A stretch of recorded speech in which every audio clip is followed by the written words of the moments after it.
करके बढ़ेंगे। शुरुआत खबरों के साथ। सबसे पहले उस ऑपरेशन की तरफ चलते हैं जो तकरीबन 20 घंटे मुकम्मल करने वाला है। जी हाँ नाज़रीन, सबसे पहले बात करते हैं कोकरनाग के गडोल के उस ऑपरेशन की जो कल बाद दोपहर शुरू हुआ और अभी तक जारी है।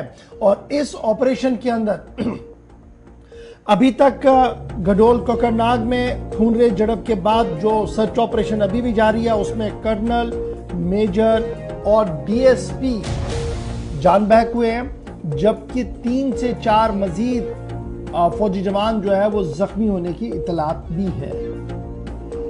और जब हम इस ऑपरेशन की बात करते हैं, डिटेल्स आपके सामने हम कल से लगातार रख रहे हैं और रात 2-2:30 बजे तक हमने आपको सोशल मीडिया पर भी अपडेट करते रहा कि किस तरीके से आर्मी कर्नल, आर्मी का मेजर, डीएसपी पुलिस के ऑफिसर जो हैं वो इस एनकाउंटर के अंदर मारे गए हैं। और फिर ये माना जा रहा है कि साल 2020 के बाद, मार्च 2020 के बाद सबसे बड़ा ऑपरेशन जो है सूबा कश्मीर के अंदर इसे माना जा रहा है। और ये तस्वीरें जो है ये डेफर्ड विजुअल्स हैं आज सुबह की, चूंकि ऑपरेशन अभी चल रहा है। लवाजमात को हम बराह रास्त नशरियात में आपको नहीं बराह रास्त तस्वीरें दिखाएंगे, लेकिन डेफर्ड विजुअल्स आप साथ साथ ये देख रहे हैं जी। एडिशनल ट्रूप जो है इस ऑपरेशन को जारी रखने के लिए रात देर गई भेजे गए थे और गडोल के पूरे फॉरेस्ट एरिया को मुकम्मल तौर पर कंट्रोल में ले लिया गया है। और जब हम इस ऑपरेशन की बात करते हैं उसके बाद कल की तस्वीरें भी आपको बताएंगे, लेकिन फिलहाल खबर यह है कि जनूबी कश्मीर के जिला अनंतनाग के कोकरनाग में खून झड़प के दौरान जहां कर्नल, मेजर और डीएसपी अजान हुए हैं, वहीं पर 3 फौजी एहलकार भी शदीद जख्मी हुए हैं। कोकरनाग के जंगलाती इलाके में मुमकिना तौर पर मौजूदा मिलिटेंटों के खिलाफ ऑपरेशन के लिए हेलीकॉप्टर की खिदमात को हासिल किया गया है और इस पूरे इलाके की नाकाबंदी करके तलाशी कार्रवाई आज दूसरे रोज भी जारी है। इधर इब्तिदाई खबरों के मुताबिक आज सुबह एक बार फिर कुछ फायरिंग की आवाजें इस इलाके के अंदर सुनाई दी गई है। ताहम दिफाई और अस्करी ज़राया के मुताबिक वार्निंग शॉट शायद आर्मी की तरफ से लगाए गए थे, लेकिन कल रात देर गए से अभी तक किसी तरीके की कोई जवाबी कार्रवाई या जवाबी फायरिंग वहां से नहीं सुनने को मिल रही है। ताहम पूरे इलाके को कॉर्डन कर दिया गया है। जब ये ऑपरेशन शुरू हुआ और जवानों का नुकसान हुआ तो उसके फौरन बाद आर्मी के सरबराह और उसके कोर कमांडर समेत डायरेक्टर जनरल पुलिस और दीगर अफराद जो है वो वहाँ पर मौके पर पहुँचे और रात देर गए तक पर वो वहाँ पर बिल्कुल इस ऑपरेशन की जगह पर रहे हैं।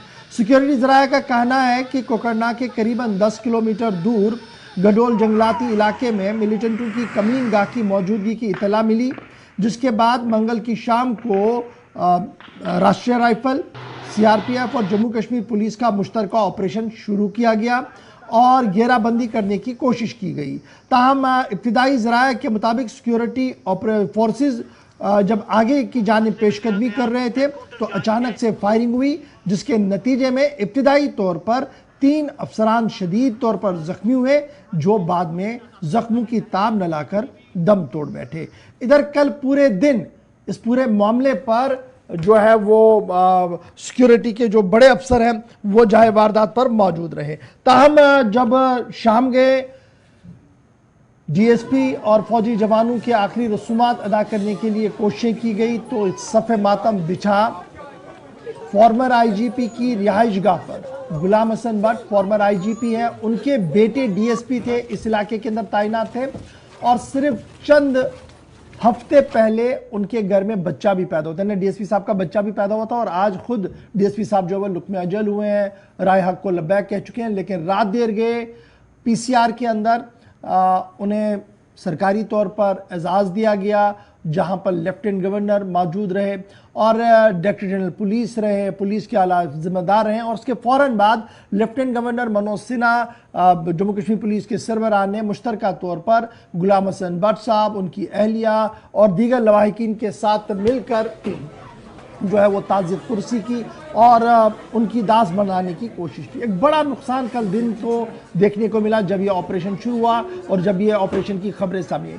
कसीर तादाद में, एक अच्छी खासी तादाद में लोगों ने नमाज जनाजा में शिरकत की हुमामा के अंदर और रात देर गए तक वहाँ पर चीखू पुकार और क़यामत सुगरा का जो आलम था वो बपा था, क्योंकि जिस तरीके से ये नौजवान डीएसपी था, मकामी तौर पर इसका अपना पीआर भी बड़ा ज़बरदस्त था और मकामी तौर पर हुमामा से लेकर कोकरनाग तक बहुत सारे जवानों के साथ उनके राब्ते थे, जो कल नमाज जनाजा के मौके पर वहां पर मौजूद रहे। और न सिर्फ गुलाम हसन बट जो फॉर्मर IGP रहे हैं, उनकी गम में बराबर शरीक रहे, बल्कि दीगर पसमानदागान के साथ भी उन्होंने अपनी ताज़ियत का इजहार किया है। तो ये तो थी जनाब मामला कल से लेकर क्या कुछ चला है रात देर गए तक। फिर हमने देखा जब लेफ्टिनेंट गवर्नर साहब मिले तो उसके फौरन बाद मुख्तलिफ सियासी जमातों के लीडरों की तरफ से ट्वीट्स आए। उमर अब्दुल्ला का ट्वीट आया, महबूबा मुफ्ती का ट्वीट आया, सजाद गनी लोन का ट्वीट आया, अल्ताफ बुखारी साहब का ट्वीट आया और दीगर लोगों की तरफ से ट्वीट करते हुए इस पूरे वाक़े की जहां मजम्मत की गई, वहीं पर फारूक अब्दुल्ला का बयान भी सामने आया जिसमें उन्होंने कहा कि हालात उस कदर बेहतर नहीं है जिसका इशारा करने की कोशिश की जा रही है।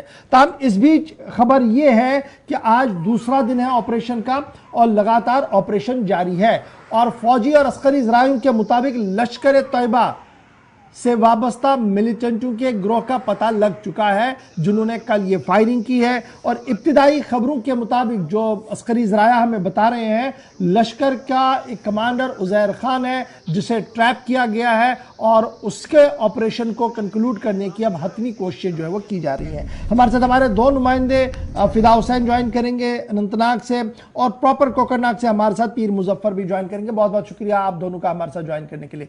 सबसे पहले मुजफ्फर आपके पास आएंगे। कल सबसे पहले आपने विजुअल्स भी दिखाए और सबसे पहले आप एनकाउंटर साइट पर भी पहुंचे, उसके बाद पूरी रात देर गए तक आप वहां से अपडेट करते रहे कि क्या कुछ चल रहा है। तकरीबन 20 घंटे से ज्यादा वक्त हो गया है।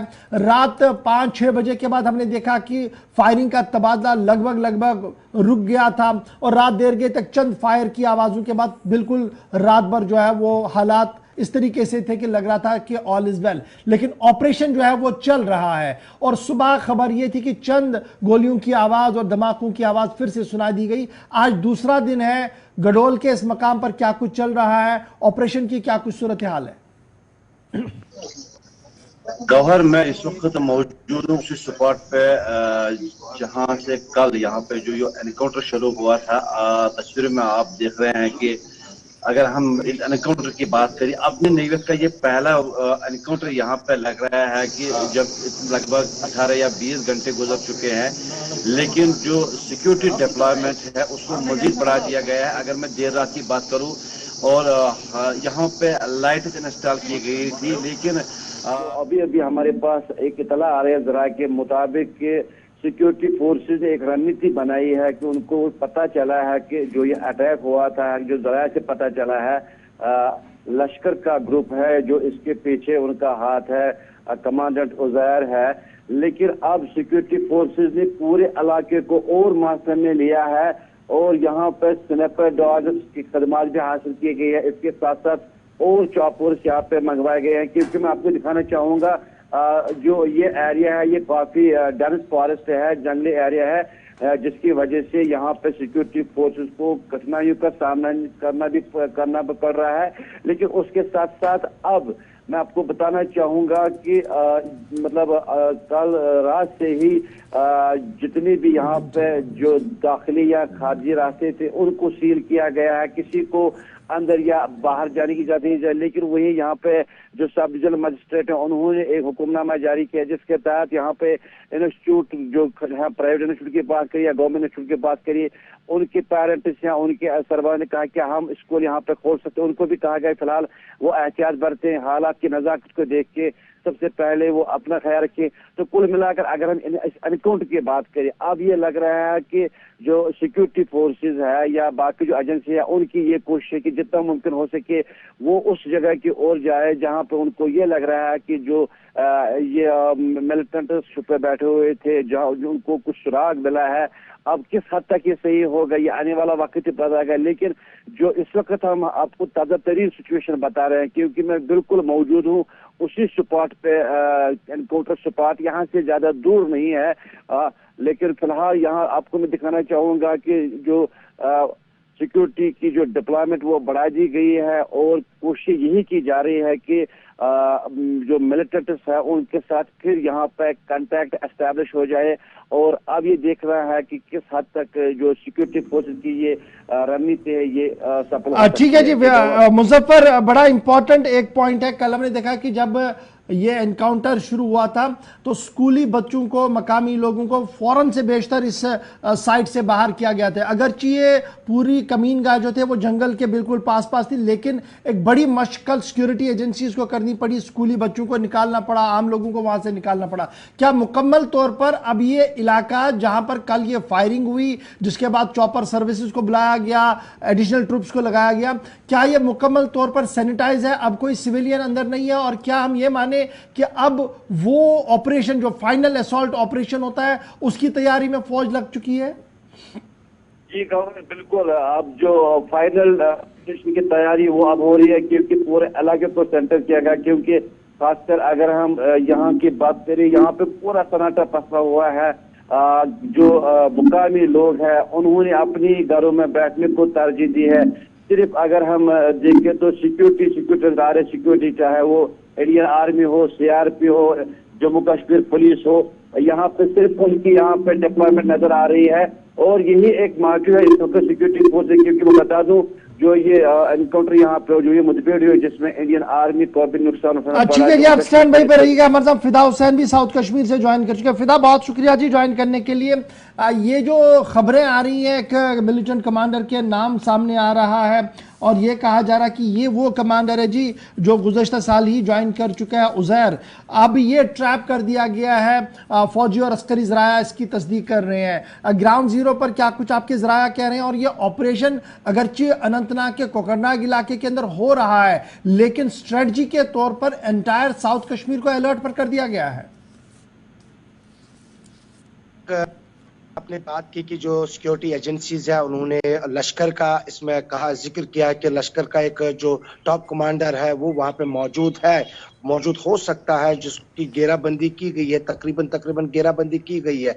अब चूंकि कल जैसे हमने अब तक में भी ये बताया कि शायद आज का दिन जो है वो फाइनल हो सकता है, वो इस लिहाज से क्योंकि ये जंगल है, ये जंगल काफी वसी है और इस वसी जंगल को कैसे चारों ओर से घेराबंदी करके उन मिलिटेंटों की तलाश जो है वो करनी है जो कल उस मुठभेड़ में, उस झड़प में जो शामिल थे, जहां पर कल सिक्योरिटी फोर्सेस को सबसे बड़ा नुकसान जो है वो उठाना पड़ा। जहां पे कर्नल, जहां पर जो कंपनी कमांडर, जो मेजर की रैंक थी या डीवाईएसपी जो थे वहां पे, और उसके फौरन बाद जहां पे खुद डायरेक्टर जनरल ऑफ पुलिस का पहुंचा और बड़े बड़े जो फौजी, सीआरपीएफ या बाकी जो भी थे वो वहां पर पहुंच गए और उन्होंने एक बड़ी स्ट्रैटेजी जो है वो तैयार की है कि किस तरह से हमें उस जगह पर पहुंचना है जहां पर हमें इतला मिली थी कि वहां पर उन्होंने एक कमीनगाह जो है वो बनाई थी। पहले वहां पहुंचना है, उसके बाद आगे बढ़ना है।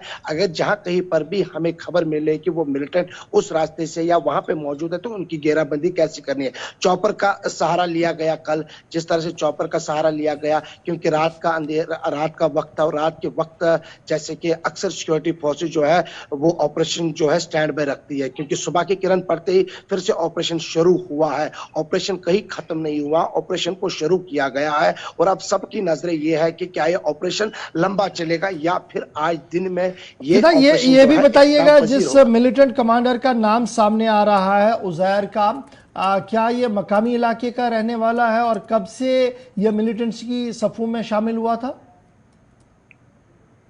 देखिए, अगर उज़ैर के बारे में ये कब मिलिटेंट रैंक में शामिल हुआ था, ये अभी जो है उसकी तारीख यानी कि किस डेट पे वो गायब हुआ था, किस डेट पे मिसिंग रिपोर्ट डाली गई थी, लेकिन उज़ैर के बारे में कहीं ना कहीं पे जो सिक्योरिटी एजेंसीज है उसको ढूंढने के लिए कहीं ना कहीं पे देखा जाए तो जनूबी कश्मीर जहां कहीं पर भी इनको कोई इनपुट मिलता था, प्रॉपर इनपुट मिलता था कि उज़ैर वहां पे मौजूद है, क्योंकि लश्कर के उज़ैर अकेला नहीं हो सकता है, क्योंकि ये भी सिक्योरिटी एजेंसी जो है वो मान रही होगी कि उज़ैर के साथ कुछ और लोग भी हो सकते हैं। क्या ये फॉरेनर है, क्या ये लोकल ही है, ये क्योंकि तस्वीरें साफ हो जाएगी जब ये एनकाउंटर खत्म होगा। कितने मिलिटेंट थे, किस तंजीम के साथ थे, क्या लश्कर के साथ ही थे या फिर किसी और तंजीम के साथ, लेकिन सारी नजरें इस वक्त इशफाक जो है वो इसी एनकाउंटर पे है। क्योंकि इस एनकाउंटर पे इसलिए क्योंकि इजाफी सिक्योरिटी फोर्सेस कल रात को ही वहां पर बुलाई गई है ताकि हर गली, हर नुक्कड़ पे नजर बनी रहे ताकि कोई वहां से हमारे साथ रहेगा। पीर मुजफ्फर भी हमें ज्वाइन किया। मुजफ्फर, सुबह सुबह इतलात मौसूल हुई कि इलाके के अंदर दोबारा फायरिंग की आवाज सुनाई दी गई है।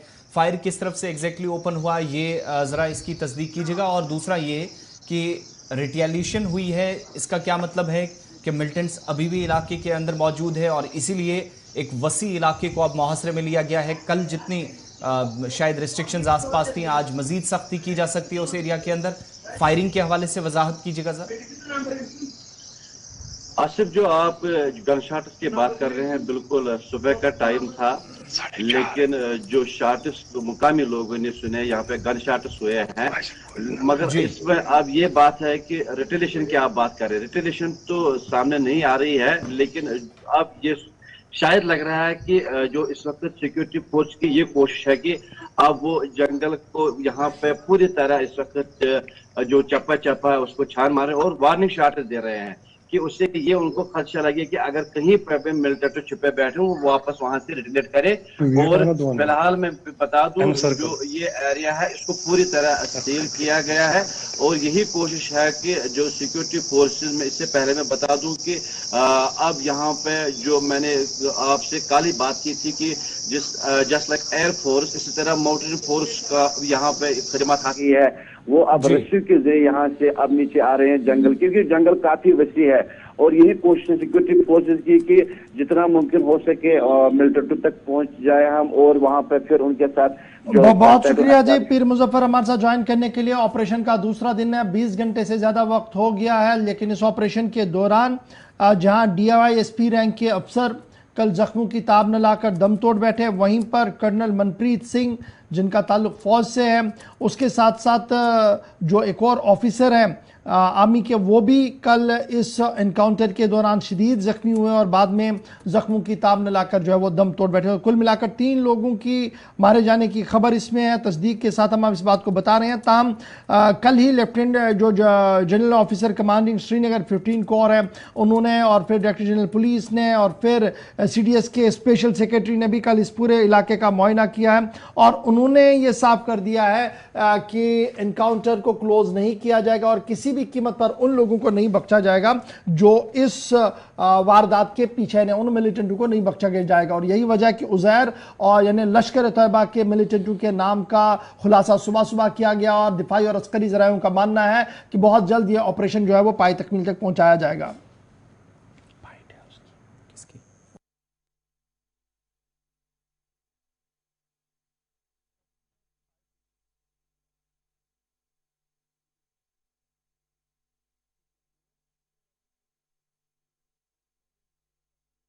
को मालूम है कि आज कितना बड़ा हादसा कुकरनाग अनंतनाग में हुआ और हमने 3 बहादुर ऑफिसर्स को खोया, जिसमें आर्मी के कर्नल मनप्रीत, उन आर्मी के एक मेजर और JNK पुलिस के एक डिप्टी SP को हमने खोया। एक बहुत बड़ा लॉस है, एक बहुत बड़ा झटका है, लेकिन मुझे पूरा विश्वास है अपनी आर्मी, अपनी सिक्योरिटी फोर्सेस और JNK पुलिस के काबिलियत पर और उनके जो पिछले 30 सालों का एक्सपीरियंस है कि बहुत जल्दी इन टेररिस्टों को ट्रैक डाउन कर लेंगे और इनको अंतिम अंजाम तक पहुंचाएंगे। ये इंफॉर्मेशन के मुताबिक कोई सोर्स ने खबर दी थी कि उसने कोई हाइड आउट बनाया है और जंगल जो पहाड़ी इलाका है कुकरनाग का, उसमें घने जंगल में पहाड़ी इलाके में एक हाइड आउट में उसने टेररिस्टों को रखा है। इसमें यह भी देखना चाहिए कि कहीं ये सोर्स मिला हुआ ना हो। इसने ये इन्फॉर्मेशन दी और मुझे लगता है कि वो एम्बुश लगा के बैठे थे।